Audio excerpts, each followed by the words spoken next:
মোটা অঙ্কের বেতন আর অন্যান্য আর্থিক সুবিধার লোভে ইউক্রেনীয় বাহিনীতে স্বেচ্ছাসেবক হিসেবে যোগ দিয়েছিলেন ইউক্রেনের অনেক তরুণ। তবে অংশগ্রহণকারীদের অনেকেরই জীবন পরিণত হয়েছে দুর্বিষহ যন্ত্রণায়।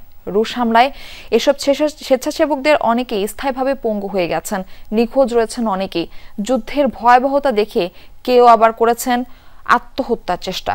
কিয়েভের হিসেবে যুদ্ধে প্রায় ৪৩,০০০ ইউক্রেনীয় সেনা নিহত হয়েছে, আহতের সংখ্যা ৩.৫ লাখের বেশি। গেল মার্চে ইউক্রেনীয় সামরিক বাহিনীতে যোগ দেন পাবলো ব্রুশকভ। একদিকে রুশ আগ্রাসনের বিরুদ্ধে লড়াই, অন্যদিকে বাড়তি আয়ের আশায় স্বেচ্ছাসেবক হিসেবে অংশ নেন যুদ্ধে। তবে মাত্র ৩ মাসের ব্যবধানে সে স্বপ্ন চুরমার হয়ে যায়। দোনেস্কের যুদ্ধক্ষেত্রে ২ পায়ে গুলিবদ্ধ হন তিনি। মাত্র ২০ বছর বয়সেই বরণ করে নিতে হয় পঙ্গুত্ব।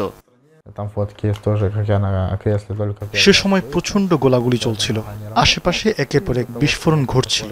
ভাগ্য ভালো যে একটি কাদা ভর্তি গর্তে পড়ে গিয়েছিলাম আমি, এতেই প্রাণে বেঁচে যাই। তবে মৃত্যুকে ভয় পাইনি, ভয় ছিল স্ত্রী আর সন্তানকে আর কখনো দেখতে না পাওয়ার। ব্রুশকভ প্রাণে বাঁচলেও তার সবচেয়ে ঘনিষ্ঠ বন্ধু ইয়েভহেন ইয়োশচেঙ্কো এতটা সৌভাগ্যবান ছিল না। প্রথমে একবার আহত হওয়ার পর জুলাইয়ের মাঝামাঝিতে আবারও যুদ্ধে ফিরে যান তিনি। ড্রোন হামলায় তার মৃত্যুর খবর পাওয়া যায়। সেনাবাহিনীর এক ব্যক্তির সাথে আমার হোয়াটসঅ্যাপে যোগাযোগ হয়। সে জানায় আমার ভাই নাকি ড্রোন হামলায় মারা গিয়েছে। তবে আমার মন একথা বিশ্বাস করেনি। ঈশ্বরের কাছে একটাই চাওয়া, বন্দী অবস্থায় হলেও আমার ভাই যেন বেঁচে থাকে।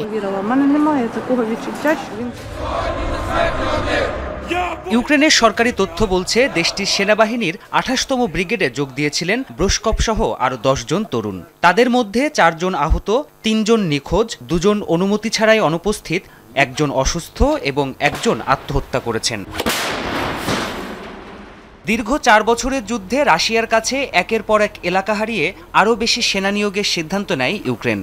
গেল ফেব্রুয়ারিতে চালু হয় ন্যাশনাল ইউথ রিক্রুটমেন্ট স্কিম, যার আওতায় স্বেচ্ছাসেবীদের প্রতি মাসে সর্বোচ্চ $২৯০০ বেতন, $২৪,০০০ বোনাস এবং সুদমুক্ত হোম লোনের প্রতিশ্রুতি দেওয়া হয়। এসব সুবিধার আশ্বাসে ১৮ থেকে ২৪ বছর বয়সী শত শত ইউক্রেনীয় তরুণ যোগ দেয় সেনাবাহিনীতে। যুদ্ধের শুরুতে ২৭ বছরের বেশি বয়সী সব পুরুষের জন্য সেনাবাহিনীতে যোগ দেওয়া বাধ্যতামূলক করেছিল ইউক্রেন। তবে এ বয়সসীমা কমিয়ে ২৫ বছর করা হয়। প্রাণপ্রতিম কুণ্ডু, যমুনা নিউজ।